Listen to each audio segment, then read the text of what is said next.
கொரிந்தியர் நிருபம் 1ஆம் அதிகாரம் 2வது வசனம், கொரிந்துவிலே கிறிஸ்து இயேசுவுக்குள் பரிசுத்தமாக்கப்பட்டவர்களாயும் பரிசுத்தவான்களாகும்படி அழைக்கப்பட்டவர்களாயும் இருக்கிற தேவனுடைய சபைக்கு அப்படின்னு பவுல் எழுதுறார். இந்த வசனத்துல 2 காரியங்களை குறித்து பவுல் பேசுகிறார். அதைத்தான் நாம இன்னைக்கு பார்க்க போகிறோம். ஒன்று, கிறிஸ்து இயேசுவுக்குள் பரிசுத்தமாக்கப்பட்டவர்களாயும், 2வது பரிசுத்தவான்களாகும்படி அழைக்கப்பட்டவர்களாயும் இருக்கிற தேவனுடைய சபை. சபைக்கு 2 காரியம் மிக பிரதானமாக அவர் எழுதுகிறார். ஒன்று, பரிசுத்தவான்களாக்கப்பட்டோம்.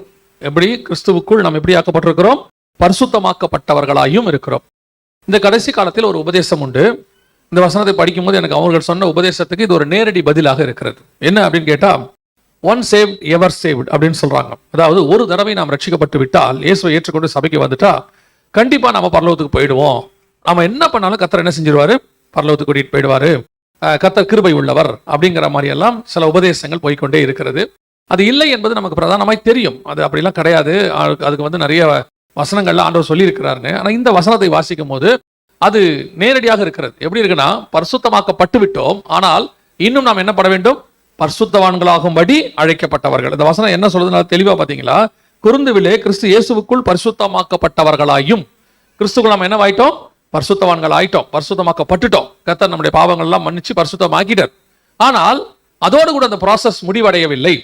இப்பவுமே உங்களுக்கு கேளுங்க, நீங்க சபைக்கு வந்திருக்கிறீங்கன்னு கேளுங்க, ரட்சிக்கப்பட்டோம், இயேசுவை ஏற்றுக்கொண்டோம், ஞானஸ்நானம் எடுத்தோம், பரிசுத்தாவின் அபிஷேகத்தை பெற்றோம், சபைக்கு வந்திருக்கிறோம், அப்புறம் என்ன செய்வீங்க அப்படின்னா வருகையில போகிறோம். அது வரைக்கும் என்ன செய்வீங்க அப்படின்னா நம்ம கிட்ட ஒரு ஆன்சர் இருக்காது, ப்ராப்பர் ஆன்சர் இருக்காது.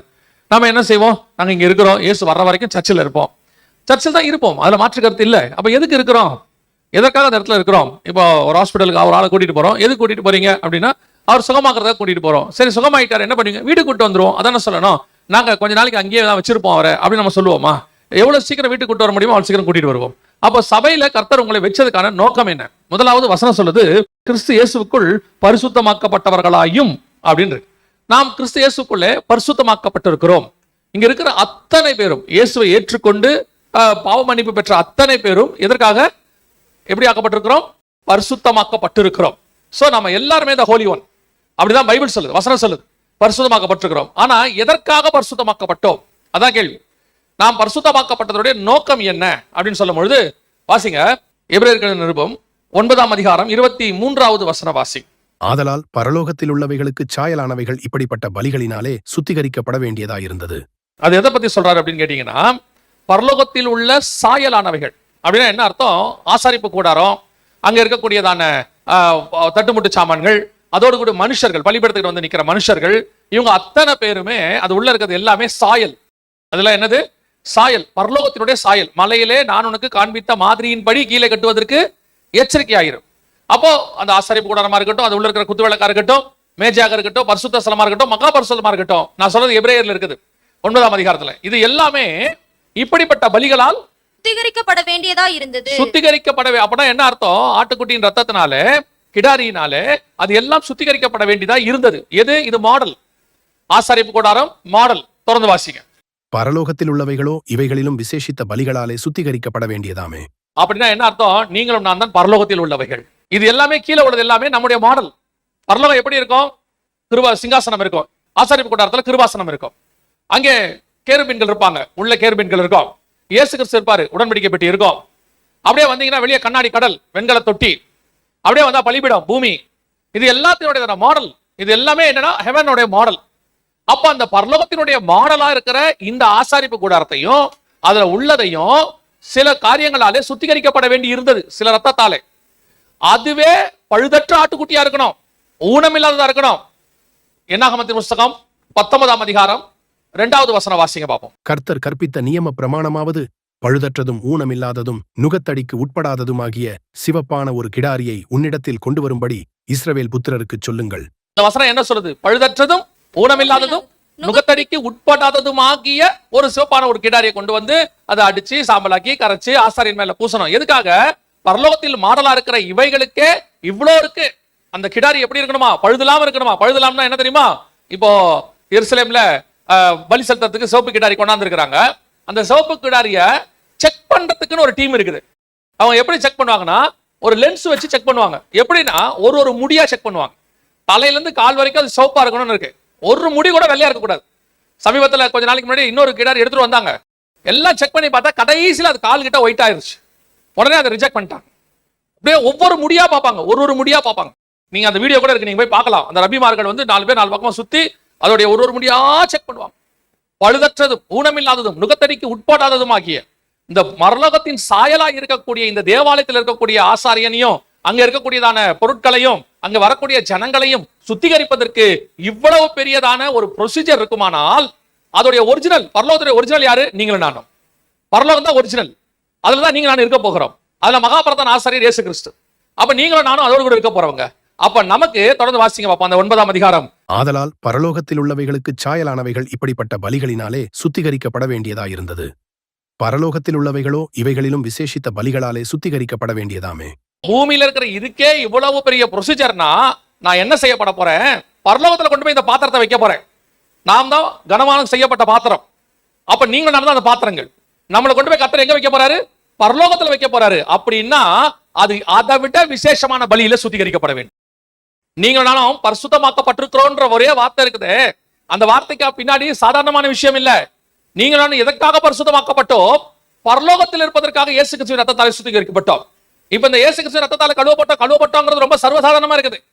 ரொம்ப ஈஸியா சொல்லிட்டு போறோம். பாவரிக்கை பண்ணி இயேசு ரத்தத்தால் கழுவணும், ஆண்டவர் பாவத்தை மன்னிச்சாரு. உண்மை, மாற்று கருத்து இல்ல. ஆனா எதுக்காக?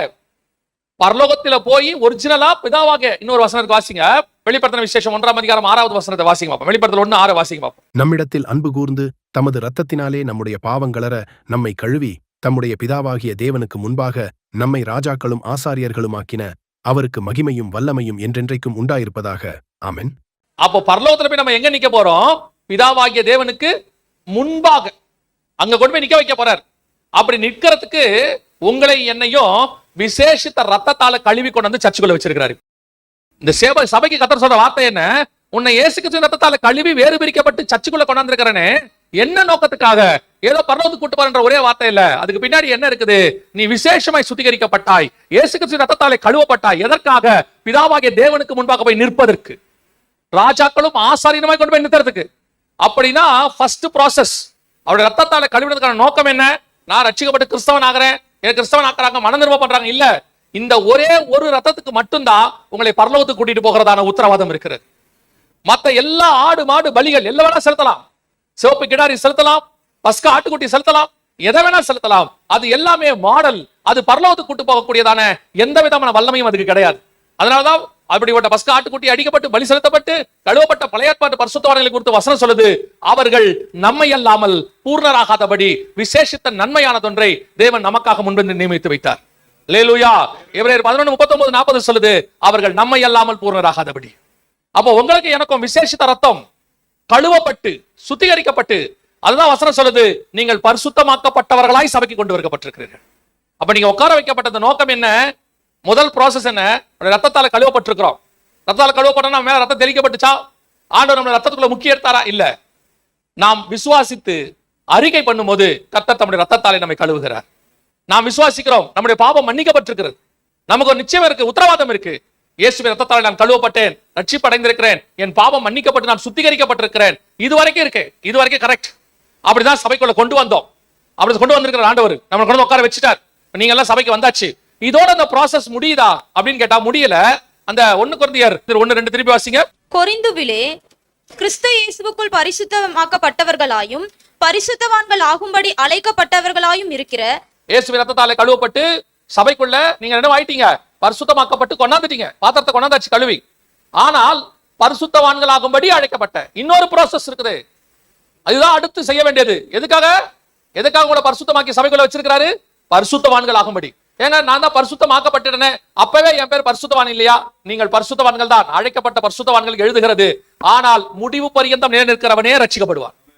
இந்த பரிசுத்தமானது, அந்த அழைப்பானது கடைசி வரைக்கும் உங்களுக்கு எதிர்பார்க்கப்படுகிறது. அப்போ ஒரு தடவை ரட்சிக்கப்பட்டு வந்துட்டோம், ரத்தத்தால கழுவிட்டோம். இப்போ உங்களுக்குள்ளே நீங்களே சொல்லுங்க, என்னையும் சேர்த்து தான் சொல்றேன், நமக்குள்ள சொல்லுங்க, நான் ரட்சிக்கப்பட்ட பிறகு, ஆண்டவரை ஏற்றுக்கொண்ட பிறகு, அவருடைய ரத்தத்தால கழுவப்பட்டு சபைக்குள்ள வந்த பிறகு இன்னை வரைக்கும் நான் ஒரு பாவமும் செய்யல. அதுக்கப்புறம் நான் பர்ஃபெக்டா எப்படி பாவ மன்னிப்பு வாங்கினேனோ அதே இடத்துல நான் இருக்கிறேன், அதே மாதிரி சுத்தமா இருக்கிறேன். எத்தனை பேர் இருக்கிறீங்க? இருக்க முடியாது. ரட்சிக்கப்பட்ட பிறகு நமக்குள்ள இடரல்கள் நிறைய இருந்திருக்கும். நிறைய காரியங்கள்ல நம்ம சில காரியங்களை தவறி இருப்போம். நாம சில காரியங்கள்ல கர்த்தருக்கு விரோதமா செஞ்சிருப்போம். அது சிந்தனையில இருந்து, சித்தத்துல இருந்து, செய்கையில இருந்து, நடக்கையில இருந்து நிறைய இருக்குது. அவருக்கு விரோதமான சித்தத்தை செய்யறதுன்னு ஒண்ணு இருக்கு. நான் 100% கர்த்தருடைய சித்தத்தை செஞ்சுட்டேன் அப்படிங்கிறவங்க யாருமே இருக்க முடியாது. இயேசு கிறிஸ்து ஒருத்தர் தான். நாம வேணா முயற்சிக்கலாம், முடியாதுன்னு இல்லை, முயற்சிக்கலாம். 100% நான் கர்த்தருடைய சிந்தை உடையவன், எனக்குள்ள வேற சிந்தை கிடையாது அப்படிங்கிறவங்க எனக்கு தெரிஞ்சிருக்க வாய்ப்பு இல்லை. 100% நான் வந்து வேதத்தின்படி தான் நடந்திருக்கிறேன், வேதத்தை தாண்டி ஒரு ஸ்டெப் கூட நான் வச்சதில்லை அப்படின்றவங்க கஷ்டம். அதைத்தான் யோவான் சொல்றாரு, நம்மில் பாவம் இல்லை என்று சொல்வோமானால். அதுதான் பவுல் சொல்றாரு. நிறைய பேர் சொல்றாங்க, நீ எங்க உங்களை பாவி பாவின்றீங்க, எங்க ஒரு நிச்சயத்தை சொல்லுங்க பாப்போம். நான் இயேசுவை ஏற்றுக்கொண்ட அந்த செகண்ட்ல இருந்து இந்த செகண்ட் வரைக்கும் ஐ அம் தி பெர்ஃபெக்ட் ஒன். பவுலே தடுமாறுறாரு. பவுல் சொல்றாரு, நமக்கு தெரிஞ்ச அவருக்கு பேர் பரிசுத்த பவுல்னு சொல்லுவாங்க. நாங்க சபையில உட்கார்ந்திருக்கும் போதெல்லாம் அவருக்கு பேரு செயின்ட் பரிசுத்த பவுல் அப்படிம்பா. அந்த மனுஷனே சொல்றாரு, நிர்பந்தமான மனுஷன், எனக்குள்ள ஒரு போராட்டம் இருக்கிறது, விரும்பாததையே செய்கிறேன், அவரே சொல்றாரு. அப்ப இப்படிப்பட்டதான இன்னும் பலகீனங்கள் நமக்குள்ள இருந்து போராடிட்டு இருக்கிறோம். இதைத்தான் பரிசுத்தவான்கள் ஆகும்படி அழைக்கப்பட்ட. நான் பரிசுத்தமாக்கப்பட்டு சர்ச்சுக்குள்ள வந்துட்டேன், ஆனால் பரிசுத்தவான்கள் ஆகும்படி அழைக்கப்பட்டிருக்கிறேன். ஆங்கிலத்தில் அழகா இருக்குது, டு பி a saint, புனிதனாகும்படிக்கு. செயின்ட்னா புனிதர்கள்னு சொல்லுவாங்க இன்னொரு தமிழ் வார்த்தையில. நம்ம சொல்லுவாங்களா புனித யோவான், அதுக்கு இங்கிலீஷ்ல வேர்டு பாத்தீங்கன்னா செயின்ட். இந்த இடத்துல அவர் எழுதி இருக்கிறாரு செயின்ட்னு இருக்கு. உங்களை என்னை கர்த்தர் எதுக்கு அழைச்சிருக்கிறாரா, அந்த செயின்ட் ஆகிறது, பரிசுத்தமாக்கப்பட்டு பரிசுத்தவான்கள் ஆகும்படி. அப்ப நான் உள்ள வந்துட்டேன். உள்ள வரத்துக்கு ரத்தம் தேவைப்பட்டுச்சு. ரத்தம் தான் எனக்கு கழுவுச்சு. இயேசு கிறிஸ்து ரத்தம் தான் எனக்கு சுத்திகரிக்கப்பட்டு உள்ள கொண்டு உட்கார வச்சுச்சு. மாற்று கருத்தே இல்ல. இப்ப இங்கிருந்து தொடர்ந்து இங்கிருந்து இயேசு வருகிற வரைக்கும் அல்லது நான் மரணம் முந்துகிற வரைக்கும் நான் எப்படி பரிசுத்தவான் ஆகணும், பரிசுத்தவான்கள் ஆகிறதுக்கு நான் என்ன செய்யணும், அதுதானே நமக்குள்ள இருக்கிற பெரிய போராட்டமே. அப்ப அந்த பரிசுத்தவான்களுக்கு என்ன செய்யணும் அப்படின்னா, அடுத்த ஒரு காரியத்தை இயேசு சொல்றாரு. வாசிங்க, யோவான் சுவிசேஷம் 15ஆம் அதிகாரம் 3வது வசனம் வாசி. நான் உங்களுக்கு சொன்ன உபதேசத்தினாலே நீங்கள் இப்பொழுதே சுத்தமாய் இருக்கிறீர்கள். இரண்டாவது, நீங்க ரத்தத்தாலே கழுவப்பட்டு சபைக்குள்ள வந்தாச்சு. சபைக்குள்ள வச்ச உங்களை சுத்தம் பண்றதுக்கு கர்த்தர் யூஸ் பண்ற அடுத்த மெத்தட் என்னது? இப்பொழுது நான் உங்களுக்கு சொன்ன உபதேசத்தினாலே நீங்கள் இப்பொழுதே சுத்தமாய் இருக்கிறீர்கள். இப்பொழுதே சுத்தமாய் இருக்கிறீர்கள் அப்படின்னா என்ன அர்த்தம்? இவெல்லாம் யாரு? இந்த 12 பேர் யாரு? இயேசு கிறிஸ்துவாக எல்லாத்தையும் விட்டுட்டு பின்னாடி வந்தவங்க. இயேசு கிறிஸ்துவோட 3 வருஷம் டிராவல் பண்ணவங்க. 3 வருஷம். இயேசு கிறிஸ்து இப்போ மரணத்துக்கு நேராக போற இடத்துக்கு வந்துட்டாரு. கல்வாரிக்கு போறதுக்கு முன்னாடி இந்த கான்வர்சேஷன் நடக்குது. அந்த இடத்துல வரும்போது இயேசு சொல்றாரு, அவன் ஏற்கனவே மீனை விட்டுட்டு வந்தவன், ஏற்கனவே எல்லாத்தையும் விட்டு பின்பற்றினவன், அவரோடு கூட மரிக்கும்படி போவோம் தோமா சொல்றாரு. அப்படிப்பட்டதான அந்த சீஷர்களை பார்த்து கர்த்தர் சொல்றாரு, இப்பொழுது நான் சொன்ன உபதேசத்தினாலே நீங்கள் என்னவாய் இருக்கிறீர்கள்? சுத்தமாய் இருக்கிறீர்கள். இதான் ரொம்ப முக்கியம். சபைக்குள்ள வந்தாச்சு, கழுவப்பட்டாச்சு. ஆனா ரத்தத்தால கழுவப்பட்டுட்ட நிச்சயம் இருக்கு. ஆனால் தொடர்ந்து என் ரட்சிப்பு பூரணப்படும்படிக்கு, முடிவு பரியந்தம் நிலைநிற்கிறவனே. அப்ப அந்த ரட்சிப்பு பூரணப்படுவதற்கு அடுத்த ப்ராசஸ், அடுத்து செய்ய வேண்டியது என்ன தெரியுமா? உங்களுக்கு கொடுக்கப்படுகிற உபதேசத்தினாலே நீங்கள் சுத்தமாய் கொண்டே இருக்கணும். அதுக்குதான் உங்களுக்கு வார ஆவியானவர் என்ன பண்றாரு? உங்களுக்கு வசனத்தை கொடுத்துக்கிட்டே இருக்கிறார். ஆவியானவர் உங்களுக்கு வசனத்தை கொடுத்து அந்த வசனம் உங்களை என்ன செய்யுது? சுத்தமாக்குதுன்னு வசனம் சொல்லுது. சுத்தமாக்குதா? அப்ப அது சுத்தமாக்குனா என்ன பண்ணணும்? அதை சுத்தமாக்கத்துக்கு, அந்த வசனம் சுத்தமாக்கத்துக்கு உங்களை விட்டு கொடுக்கணும். உட்கார்ந்து ஆவியானவர் சொல்லுகிறதை, சபைகளுக்கு சொல்லுகிறதை காது உள்ளவன் கேட்க கடவன். அப்ப சபைக்கு சொல்றதை உட்கார்ந்து சபை கேட்கணும் இல்லை? ஏன்னா பரிசுத்தவான்கள் ஆகும்படிக்கு சபைக்கு தான் சொல்றாரு. கொரிந்தியர்கள் சொல்றாரு, பரிசுத்தவான்கள் ஆகும்படி அழைக்கப்பட்டவர்களுமா இருக்கிற தேவனுடைய சபைக்கு. அப்ப சபை இரண்டாவது சுத்திகரிக்கிற ப்ராசஸ். முதல் ப்ராசஸ் இயேசுவின் ரத்தத்தால் கழுவப்பட்டு வெளியே இருந்த உங்களை உள்ள கூட்டு வந்துட்டார். அப்ப உள்ள கூட்டு வந்த உங்களை அடுத்து இன்னும் ஒரு ப்ராசஸ் இருக்கு, சுத்திகரிக்கிற ப்ராசஸ். அது எது? அவருடைய உபதேசத்தினாலே நீங்கள் சுத்தமாவீர்கள். அப்ப சபை வேற எதாலையும் சுத்தமாக்கப்படாது, கிரியையினால் அல்ல. சபை வசனத்தினாலே தான் சுத்தமாக்கப்படும். அப்ப வசனத்தை எவ்வளவு சபை சுத்திகரிப்புக்கு ஒப்பு கொடுக்குதோ. நாங்க சமீபத்துல இந்த கண்ணாடி செய்யறதுக்காக பாரிஸ்ல ஒரு இடத்துக்கு போயிருந்தோம். அந்த கண்ணாடி செய்யற இடத்துல உள்ளவங்க ஒரு பிலீவர், அவங்க சொன்னாங்க, பாஸ்டர் பாருங்க இந்த ப்ராசஸ் எப்படி இருக்குன்னு உள்ள பாருங்க. பொதுவாக அதெல்லாம் அலோவ் பண்ண மாட்டாங்க. இப்போ நாங்க போனப்போ அவங்க சொன்னாங்க, வாங்க பாஸ்டர் பாருங்க இந்த ப்ராசஸ் பாருங்க எப்படி செய்யறாங்கன்ட்டு. இப்போ நம்ம கண்ணாடியை ரவுண்டா பாக்குறோம், இந்த மாதிரிலாம் பாக்குறோம்ல, எல்லாரும் கண்ணாடி போட்டுருக்கிறவங்கலாம். ஆனா அந்த கண்ணாடி அப்படி இருக்காது. இந்த கண்ணாடி முதல்ல இருக்கும்போது அப்படி இருக்கவே இருக்காது. அது நல்லா தடியா ஒரு கண்ணாடி, நல்லா தடியா ஒரு கண்ணாடி வரும். அதை என்ன பண்ணுவாங்கன்னா, ஒவ்வொரு ப்ராசஸ் இருக்கு அதுக்கு. நம்ம கிட்ட பவர் கரெக்ட் ஆகி கண்ணு செக் பண்ணி நல்லா இருக்குதுன்னு சொல்றோம்ல, போட்டு பார்த்துட்டு இந்த ஃப்ரேம் ஒண்ணுமே கிடையாது. தெரியுமா உங்களுக்கு? உள்ள இருக்க கண்ணாடி தான் விஷயம். நமக்கு கண்ணாடி பத்தி ஒண்ணுமே தெரியாது, ஃப்ரேம் பத்தி ஒண்ணுதான் தெரியும். நம்ம போய் பார்க்கறதே ஃப்ரேம் நல்லா இருக்கா, மெல்லிசா இருக்கா, கருப்பா இருக்கா, பிரவுனா இருக்கா, சதுரமா இருக்கா, இந்த ஃப்ரேம் கண்ணு முகத்துக்கு நல்லா இருக்கா, நீ என்ன வேணா நல்லா போட்டு உள்ள பவர் போச்சுன்னா கதை முடிஞ்சு. சிலருக்குலாம் கண்ணாடி போட்டோன்னே மேடு மாதிரி தெரியும் அப்படியே கீழே. ஃபர்ஸ்ட் கண்ணாடி போட்டோன்னா நமக்கு என்ன தெரியும், முன்னாடி அப்படியே மேடா தெரியும், சிலருக்கு மயக்கமா வரும். we are only concentrating on the frames. ஆனால் கண்ணாடி தான் இங்க இம்பார்ட்டன்ட். அப்ப அங்க போனா இந்த கண்ணாடிக்கு ஒரு ப்ராசஸ் இருக்கு. அது வர ஷேப்ல அது இல்ல, இந்த ஷேப்ல அது வரல, அது தடியா வருது, அதை போட்டு தேய்க்கிறாங்க, உருமாத்துறாங்க. அதுக்கப்புறம் ஒரு லோஷன் இருக்கு, அது உள்ள போட்டு எடுக்கிறாங்க, அப்படியே சூடா என்னென்னமோ சொன்னாங்க, அது பேர்ல நமக்கு டெக்னிக்கல் நேம் சொன்னாங்க, நமக்கு தெரியல. எல்லாத்தையும் போட்டு முடிச்சு எல்லாம் எடுத்து வந்தா இப்படி வருது. அதே ப்ராசஸ் அங்க பார்க்கும்போது நான் கண்டுபிடிச்சது ஒண்ணு என்னன்னா, அதே ப்ராசஸ் ஸ்பிரிச்சுவாலிட்டியிலும் இருக்குது. அந்த கண்ணாடியை முதல்ல கொண்டு வந்து என்ன பண்றாங்க, ஒரு சொல்யூஷன் கூட தான் போட்டு எடுக்கிறாங்க. அதே மாதிரி உங்களை அண்ணியும் முதல்ல கொண்டு வந்து ஒரு தண்ணி கூட தான் முக்கிய எடுத்தாங்க. அந்த சொல்யூஷன் தான் ஞானசானம். எடுத்த பிறகு ஒரு நல்ல சூடான ஒரு இதுக்குள்ள போடுறாங்க, போட்டு அதுல ஒரு பிரஷரை கொடுத்து எல்லாம் செய்யறாங்க. அதான் பரிசுத்த ஆவியானவர் அடுத்து உள்ளுக்குள்ள வந்து ஆவியானவர் நம்ம திருத்துறது. இது ரெண்டாவது ப்ராசஸ். அப்ப சர்ச்சுக்குள்ள வந்த பிறகு உங்களை ரத்தத்தால சுத்திகரிச்சு உள்ள கொண்டு வந்த பிறகு உங்களுக்கு ஒரு ப்ராசஸ் இருக்குது. என்ன ப்ராசஸ்? அவருடைய வசனத்தினாலே சுத்திகரிக்கிற ப்ராசஸ். அந்த வசனத்தை நீங்க கேட்க கேட்க கேட்க இப்பொழுது என் உபதேசத்தினாலே நீங்கள் சுத்தமாக இருக்கிறீர்கள். ஆனா இங்க வந்து என்ன பிரச்சனை, நீங்க வந்து வசனத்தை கேட்டீங்களாங்கிறதா பிரச்சனை. உங்களை எதுக்கு கர்த்தர் உள்ள கூட்டு வந்தாருன்னா, அந்த உபதேசத்தினாலே சுத்தமாக்குவதற்கு. ஒரு வாரம் முழுக்க உலகத்துல இருந்திருக்கிறீங்க. நீங்க நார்மலா போய் பாருங்க, சும்மா நம்ம ஊர்ல போய் பாருங்க, ரோட்ல போய் பாருங்க, ஆட்டோமேட்டிக்கா வெளியே வரும்போது சட்டை அழுக்காயிடும். பெரும்பாலும் நம்ம வெள்ளை சட்டை போடுறது இல்ல, ஞாயிற்றுக்கிழமை ஒரு நாள் மட்டும்தான் போடுறோம். எதுக்காகனா, நீங்க என்ன சட்டை போட்டாலும் நம்ம ஊருடைய கணக்குக்கு அது மஞ்சள் சட்டையா மாறிடும், டஸ்டா மாறிடும், அப்படிதானே? அப்போ அந்த உலகத்துக்குள்ள போயிட்டு வரும்போது ஒரு சட்டை அழுக்காகிற மாதிரி நம்முடைய ஆத்மாவும் என்ன ஆகுது, அநேக மனுஷரோட பழகும் போது, ஆபீஸ்ல உட்காரும் போது சில எல்லாம் பாத்தீங்கன்னா இங்க நல்ல சோத்திரம் பிரைஸ் தலாட் அல்லேலூயா தான், ஆனா வேலை ஸ்தலத்துக்கு போனா அவனுங்கிட்ட பிரைஸ் தலாட்டே பேச முடியாது. நல்ல நல்ல பிரதர் தான் அவரு, அவர் நல்ல பிரதர், மாற்றுக்கிறதே கிடையாது. ஆனா வரவன் அவரை பேச வைப்பான். அப்படியே ஒரு கோபம் ஒண்ணு வரும் பாருங்க, பழைய மனுஷன் அப்படியே ஒண்ணு எட்டி பாப்பாப்ல. அப்புறம் அதுக்கு ஒரு காரணம் ஒண்ணு சொல்வாரு, இவனுங்கிட்ட எல்லாம் இப்படி இருந்தா தான் வேலை வாங்க முடியும், இல்லைன்னா வேலை நடக்காது அப்படின்னு நம்ம ஒண்ணு சொல்லிக்கிறோம்ல. ஆக்சுவலா அதுக்காக ஆண்டவர் அழைக்கல, நம்மளை பரிசுத்தவான்களோபடி அழைத்தார். ஆனா உலகம் என்ன பண்ணுது, உங்களை பாவியா மாத்துது. அப்ப நீங்க போயிட்டு வரும்போது இந்த இடம் என்ன இடம்னா, உபதேசத்தினாலே உங்களை சுத்தமாக்குகிற இடம், உங்களை சுத்திகரிச்சு வெளியே அனுப்புற இடம். அந்த ஒரு வாரம் நீங்க ஆகிட்டு வந்ததை, இங்க இருக்கிற ஆராதனை, இங்க இருக்கிற செய்தி, இங்க கொடுக்கக்கூடியதான வார்த்தைகள், அது உங்களை சுத்தமாக்கும்.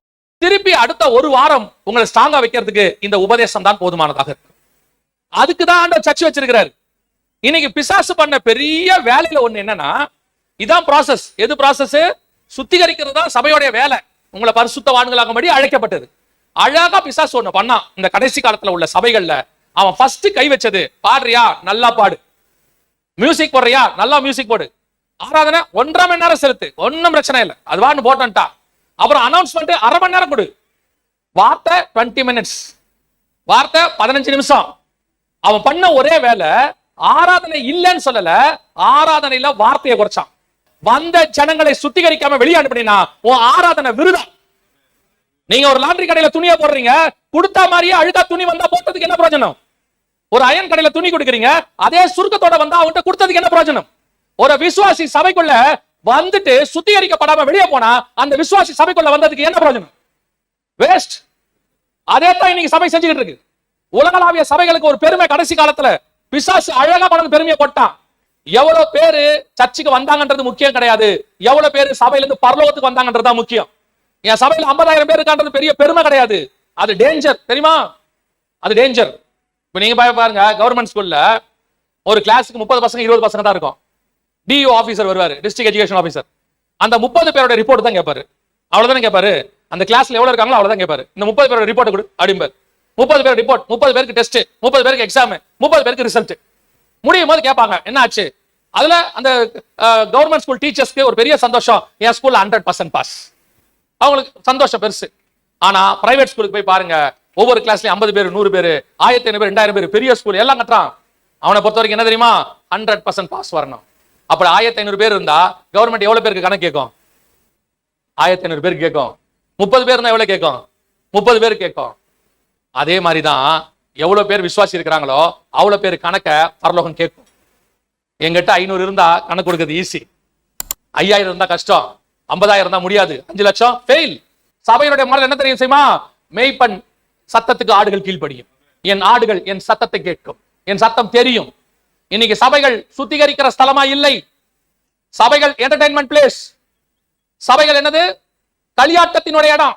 வந்து பாடுறது, ஆடுறது, குதிக்கிறது, பெர்ஃபார்மன்ஸ் இருக்குது, அவுட்டிங் இருக்குது, நல்ல ஜாலியா இருக்குது, எல்லாம் இருக்குது. சுத்திகரிப்பீங்க. உட்கார்ந்து வசனம் கேட்கறதுக்கு எங்க இருக்கு? முதல்ல வசனம் எங்க இருக்கு? காரணம் என்ன? இங்கே வசனத்தினால் சுத்திகரிப்பு இல்லை. சபை இட்ஸ் an entertainment place.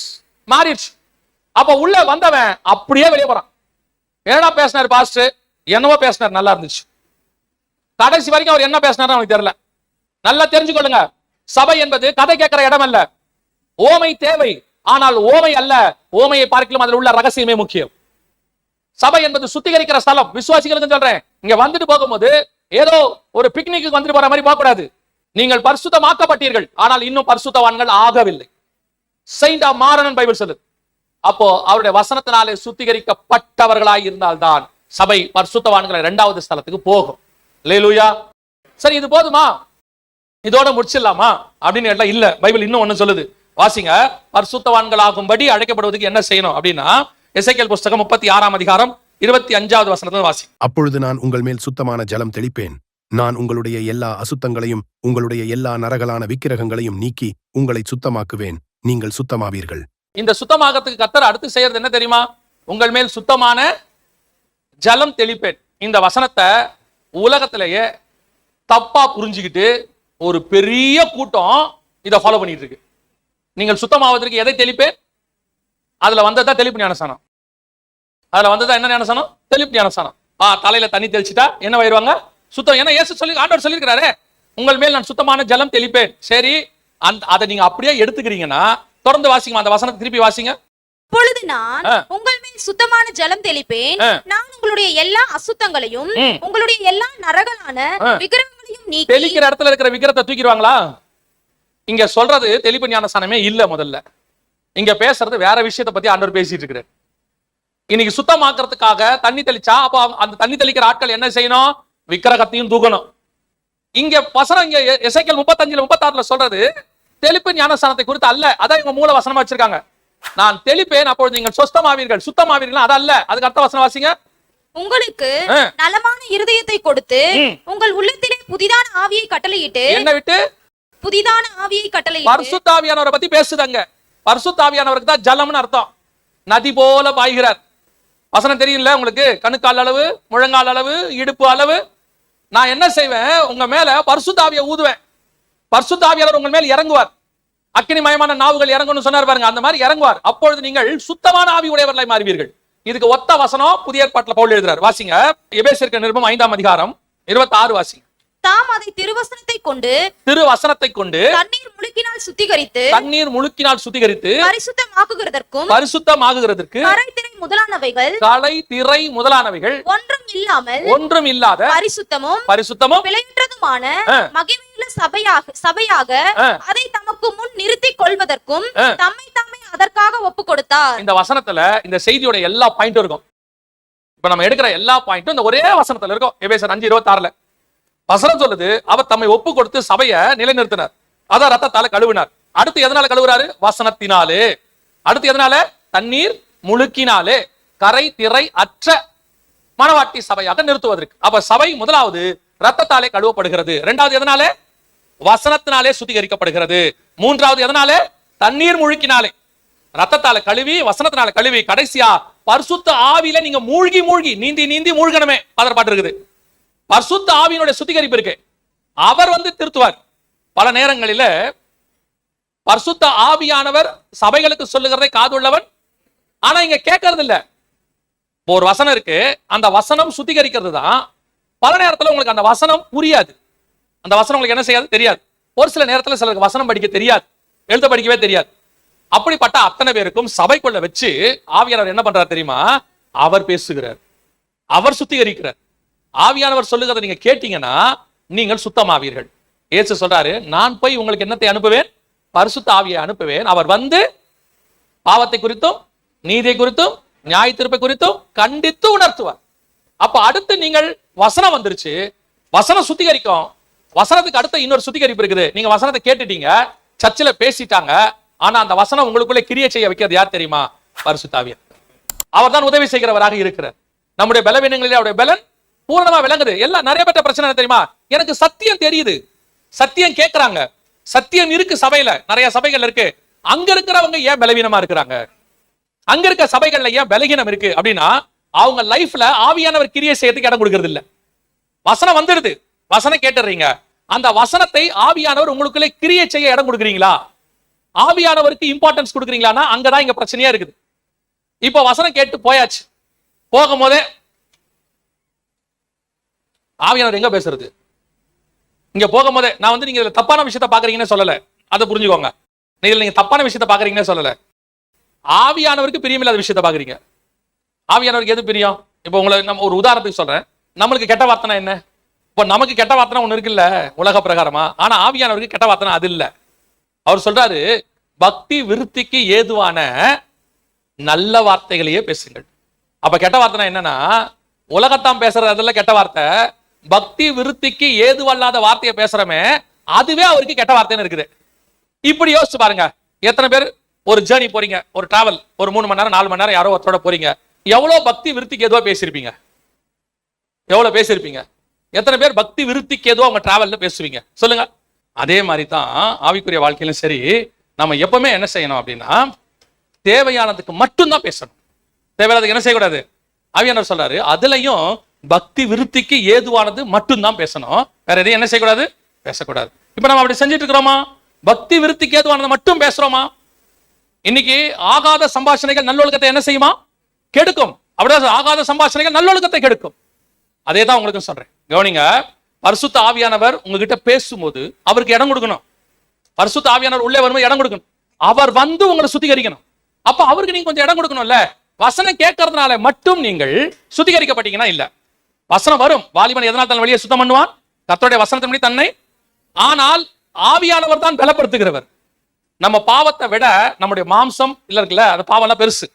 அதை ஜெயிக்கிற வல்லமை ஆவியானவர்கிட்ட தான் இருக்குது. அவர் தான் நமக்கு துணை செய்கிறவர். அப்போ சபை சுத்திகரிக்கப்படுவதற்கு 3வது மிக முக்கியமானது என்னது? பரிசுத்த ஆவியானவர். அதனாலதான் நம்ம ஆவிக்குரிய சபைன்னு சொல்றோம். பல இடங்கள்ல சபைகளை நீங்க போய் பாத்தீங்கன்னு சொன்னா, ஆண்டவர் இருக்கிறாரு, பைபிள் இருக்கு, எல்லாம் இருக்கு, ஆவியானவர் இல்ல. ஆவியானவர் இல்லாததுனால சபை பூர்ணமாகுதல் இல்லை. சபை என்ன ஆக மாட்டேங்குது? பரிசுத்தமாக மாட்டேங்குது. குடிக்கிறவன், சிகரெட் பிடிக்கிறவன் எல்லாம் அங்க சகஜமா இருக்குது. கேட்டா சொல்றாங்க, பண்டிகைக்கு குடிக்கிறது ஒண்ணும் தப்பு இல்லைங்க, பண்டிகைக்கு அத்தனை பேர் என்ன பண்ணிட்டு வரான்? குடிச்சிட்டு வரான். ஆனா இங்க பாருங்க, ஆவியானவர் அதை கண்டித்து உணர்த்துகிறார். குடிக்க கூடாது, சிகரெட் பிடிக்க கூடாது, இப்படிலாம் செய்யக்கூடாது. இதை கண்டித்து, அந்த கண்டித்தல் யார் செய்வா? ஆவியானவர் செய்வார். அதுக்கு நீங்கள் செய்ய வேண்டிய 3வது மிக முக்கியமான விஷயம், பரிசுத்த ஆவியானவருக்கு என்ன கொடுக்கணும்? இடம் கொடுக்கணும். இடம் கொடுத்து அவர் சுத்திகரிக்கிறது உங்க வாழ்க்கையை கொடுக்கணும். அதுக்குதான் எங்களுக்கு ஆரம்பத்தில் என்ன சொல்லி கொடுப்பாங்க அப்படின்னு சொல்லி கேட்டீங்கன்னா, சர்ச்சுக்கு போகும்போது டெய்லி ஜெபம் பண்ணணும்னு சொல்லி கொடுப்பாங்க. எங்க சபையில டெய்லி ஜெபம் இருக்கும் 78. அதே நேரத்தில் எங்களுக்கு என்ன சொல்லுவாங்கன்னா, தனி ஜெபம்னு ஒன்று இருக்கணும்பாங்க. ஆரம்பத்தில் எங்க 3 பேர் நாங்க இருப்போம் நண்பர்கள், 3 பேரும் ஆண்டவரை ஏற்றுக்கொண்டவங்க. டெய்லி 1 மணி நேரம் ஜெபம் பண்ணுவோம். ஆண்டவருக்கு தெரியும், காலேஜ் எல்லாருமே காலேஜ் போறவங்க. 3 பேரும் உட்காந்து டெய்லி 1 மணி நேரம் ஜெபம் பண்ணுவோம். அது எங்களை ஆவிக்குரிய வாழ்க்கைக்கு மிகுந்த பிரயோஜனமா இருந்துச்சு. அந்த வாலிப பிராயத்துல உலகத்தை ஜெயிக்கிறதுக்கும் ஆண்டவருக்குள்ள ஸ்திரப்படுறதுக்கு, இன்னும் சபையில கொடுக்குற வசனத்தை ஃபாலோ பண்றதுக்கு, அந்த ஆவியில நிறைஞ்சு 1 மணி நேரம் ஜெபம் பண்றோம்ல, அது மிகுந்த பிரயோஜனமா இருக்கும். இன்னைக்கு நம்ம என்ன நினைக்கிறோம்? சர்ச்சுக்கு வந்துட்டு போறோம், ஞாயிற்றுக்கிழமை ஒரு நாள் வந்துட்டு போயாச்சுன்னா நம்முடையதான ஆவிக்குரிய கடமை நிறைவேறிடுச்சு அப்படின்னு நினைக்கிறோம். ஆனா இல்ல, உங்க வாழ்க்கையில ஆவியானவருக்கு இடம் கொடுக்கணும். உங்களுக்கும் ஆவியானவருக்கும் மனுஷன் தொடர்பு இல்லாம ஒரு 1 மணி நேரமாவது டெய்லி இருக்கணும். நீங்களும் ஆவியானவரும் உட்காந்து ஒரு 1 மணி நேரம் உட்காந்து நல்லா ஜெபம் பண்ணி பாருங்க. உங்களை அறியாமலேயே உங்க ஆவிக்குரிய வாழ்க்கையில ஒரு பலன் வரும். எப்படிங்க வரும் அப்படின்னா, பாருங்க, நீங்க ரொம்ப வீக்கா போய் ஹாஸ்பிட்டல்ல படுக்கிறீங்க, அவ்வளவுதான், மயக்கம் அடிச்சிட்டீங்க, உங்களை கொண்டு படுக்க வச்சுட்டாங்க. உங்களுக்கு வாய் வழியா மருந்துலாம் கொடுக்க முடியாது. என்ன பண்ணுவாங்கன்னா, ட்ரிப்ஸ் போடுவாங்க இல்லையா? ட்ரிப்ஸ் ஏத்துறாங்கல்ல, அதுலயே என்ன பண்ணுவாங்க? மெடிசனும் போடுவாங்க. நல்லா கவனிச்சு பாத்தீங்களா? ஒரு 2 மணி நேரத்துல ஜுரம் இறங்கிடுது. இறங்குதா இல்லையா?